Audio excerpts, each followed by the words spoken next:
Uno de los juegos más anticipados de este 2025 está muy próximo a salir, Monster Hunter Wilds, que estará disponible el 28 de febrero para saciar la necesidad que tienen sus fans de matar bestias colosales con armas igualmente gargantuescas.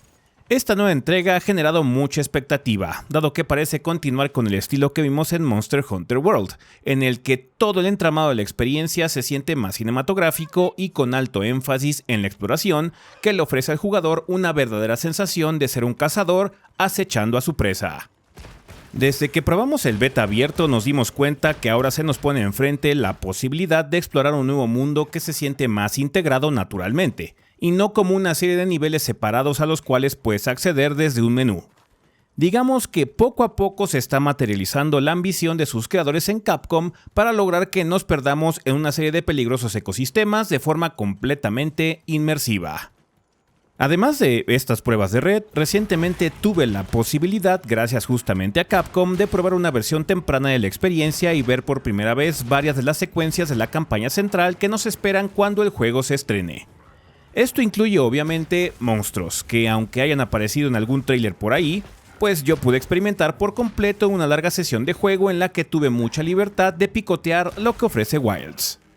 Por lo mismo creo que es pertinente advertirle a los fans más acérrimos de esta franquicia que hablaré de algunas de las criaturas que saldrán en el juego, cosa que puede ser catalogada como spoiler.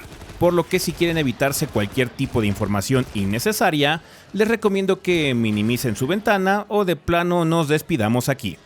Entiendo perfectamente, sé lo importante que puede ser para muchos entrar limpio a este desmadre. Ahora bien, para los curiosos hay algunas cosas de las que podemos platicar, pero de una vez les comento que la historia no es una de ellas. Aunque todos sabemos que nos encontramos en una expedición hacia una zona prohibida debido a rumores y testimonios de ataques por un monstruo particularmente amenazador, ya pude ver qué ocurre después de las horas iniciales que podemos disfrutar en el beta abierto. Pero no puedo comentarles nada. Solo decirles que, como se imaginan, y ya dije, la cosa es muy cinematográfica, hay diversos ecosistemas y no pueden faltar varios momentos clásicos Monster Hunter. En términos de gameplay, probablemente muchos de ustedes ya lo hayan calado, y están al tanto de que Wilds trae algunos cambios interesantes a la fórmula. Sin embargo, siento que la más relevante, además del mundo interconectado, es la inclusión de los llamados Sacred, nuestras nuevas monturas, unos pajarotes con los que podremos recorrer los vastos mapas de una forma muy rápida e incluso entrar a las patadas con los temidos monstruos. Además de esto, su inclusión también tiene implicaciones fuertes para el balance del título, puesto que estas fieles bestias cuentan en su montura con un compartimiento especial en el que podremos almacenar un arma secundaria, por lo que cuando se nos antoje mientras estemos montados en nuestro fiel compañero, podremos cambiar de instrumento de muerte para adaptarnos a la situación que se nos presente. Esto sin duda le da mucha versatilidad a las opciones de combate, pues ya puedes tener un build que involucre una colosal arma cuerpo a cuerpo, pero además traer una de rango que te permita hacérsela de pedo a aquellas bestias voladoras o a las que les gusta treparse a las paredes constantemente. Siento que esto de igual forma hace más cómodo jugar esta experiencia en solitario por el simple hecho de que hay mayor flexibilidad. Ya hablando de lo que pude probar, tuve a mi disposición varios monstruos con los cuales batirme para eventualmente quedarme con alguna pieza de su cuerpo que sin duda usaré para crear un arma o armadura nueva en un sistema por demás familiar de crafting. La primera de estas criaturas fue la Quematriz, un enorme, digamos, pollo o ave que, como su nombre indica, puede realizar ataques de fuego muy brutales con su cola. Como esta es de las primeras bestias con las que te enfrentas, obviamente su arsenal es sumamente sencillo, pero eso no implica que no sea capaz de darte una tunda si bajas la guardia. Este animalote me sirvió para practicar mis habilidades nuevas, entre las cuales destacan los ataques focalizados. Verán, cuando estás machacando a un monstruo constantemente en alguna parte de su cuerpo, le aparecerá una herida a la cual puedes dirigirle uno de estos golpes devastadores para disminuir su vida considerablemente. Además de ser útiles en el proceso de cacería, pueden ser muy vistosos. Quizás el de mi sencilla fusca no apantalle, pero el de las espadas dobles es por demás estrafalario. Sin duda alguna, uno de los puntos más altos de mi experiencia previa fue el batirme en contra de Lala Varina, una enorme araña con trasero en forma de rosa carmesí que gusta de escupir esporas que lentamente caen sobre el campo de batalla para ver si logran paralizarte. Este fue un combate bastante espectacular y demuestra mucho las fortalezas de esta vertiente de Monster Hunter, en la que se siente la amenaza del engendro contra el que te estás enfrentando, dado el contexto narrativo.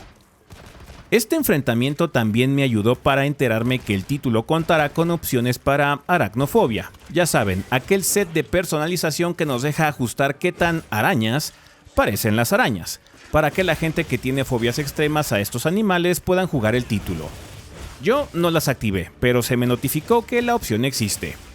Esto es bueno, puesto que otro de los monstruos a los que me pude enfrentar fue Nerscylla, otro tipo de araña un tanto más tradicional en su look visual que no se tocó el corazón de llevar la trifulca a su nido, el cual puede usar de formas bastante coquetas. Verán, la cabrona puede extender sus colmillos para usarlos como tenazas, ya sea de forma directa con una embestida o al salir súbitamente del suelo de su nido para ver si te agarra desprevenido. Esta es de aquellas peleas para las cuales tendrás que tener antídotos a la mano, porque el potencial de envenenamiento está por las nubes, pero por lo mismo resultó bastante divertida. Hablando de cosas divertidas, es imposible no reír un poco cuando uno se enfrenta al temible Congalala, un simio gigante que gusta de embestir violentamente a sus presas o intoxicarlas con un bombástico ataque flatulente, que es precisamente lo que están imaginando, banda. Esta es de esas peleas en las que vas a querer darte un baño después de abordarlas, especialmente porque el Super Chango también puede recibir ayuda de sus compadres que vienen igual de resonantes. Dejando lo más raro para el final estuvo el Rompópolo. Es esta cosa morada que más bien parece un dinosaurio mutante que está encabronado por ser la cosa más fea sobre la faz de la Tierra. Esta fue una trifulca bastante bombástica, pues la alimaña gusta de usar su protuberante y bulbosa cola para generar charcos de lodo baboso y venenoso.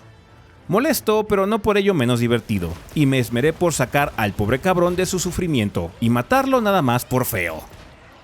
Desafortunadamente, dados algunos problemas que tuve el día de grabación, no pude checar otros elementos a los cuales también tenía acceso, pero con lo que probé tuve más que suficiente para saborear este estilo de Monster Hunter al cual soy muy parcial.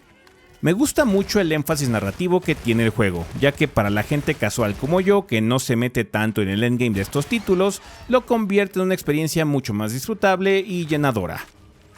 Dicho esto, no se preocupen, todas esas cosas que les gusta hacer y rehacer y rehacer y rehacer una y otra vez están presentes. Los elementos básicos de la franquicia están ahí. No sé qué tal haya recibido la comunidad las nuevas opciones de combate que tenemos al poder cargar dos armas y brincar desde el lomo de nuestro Sacred para realizar ataques devastadores, pero yo las encontré particularmente divertidas y útiles. Gracias a la opción de tener un build más complejo, pude usar armas cuerpo a cuerpo más seguido. Cosa rara, puesto que generalmente yo me especializo en instrumentos a distancia. Sin lugar a dudas, además de las típicas estrellas, o sea, los monstruos, el mundo en esta ocasión será un punto focal.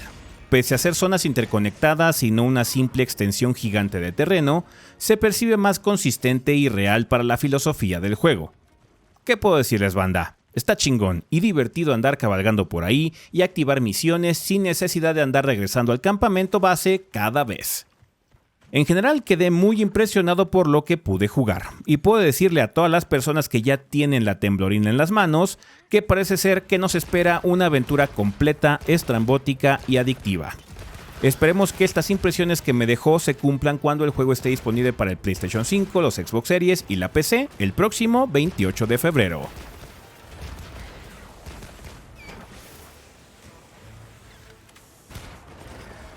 Agradecemos a nuestros Patreons de febrero, entre los cuales se encuentran Fluke Light, Alejandro Hernández, Eric Alberto Rodríguez Ríos, Jaime Juárez, Iván Serrano, Isaac Yair Cortés Manrique, Güero, Kio Pendragon, Galejandro, Defender of Steel, Ornstein, Luis Flores Cuna, CD Cartoon, Joe Eliosa, Miguel Ángel de Riquer, Luis Alfonso Aguilar, Kevin Plazola, Alejandro Cisneros, Abraham Rueda, Salsa Doña Chonita y Matías Pereira Medel. Muchas gracias, banda. Nos vemos a la próxima.